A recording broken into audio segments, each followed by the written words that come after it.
Hello everyone, welcome to another video. In this video, I'm going to show you how to make embedded message on Discord. So let's get started. First of all, we are going to go to a text channel, right click on it, and then go to edit channel. And then we're going to go to integrations. From there, we're going to create webhook. Click on the webhook. You can rename your webhook or pick a profile picture for your webhook.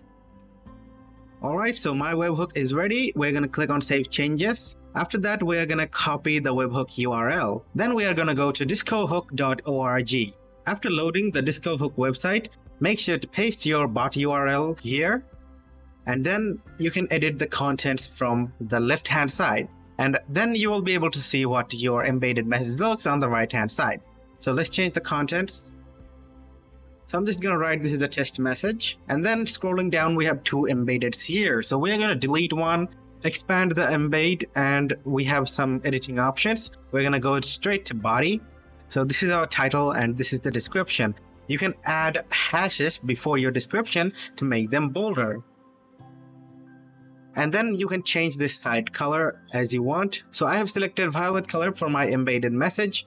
And now let's try out our embedded message. So we're going to go here and click on send. Now let's check. As you can see, in test chat, we have our embedded message. After adding the hashtags, the message looks like these. If you don't want to bold your messages, then you don't have to use the hashtags. So guys, as you can see, embedding message in your Discord is pretty simple. That's how you can do it. If you found this video helpful, then please leave a thumbs up and subscribe to our channel for more helpful videos like these.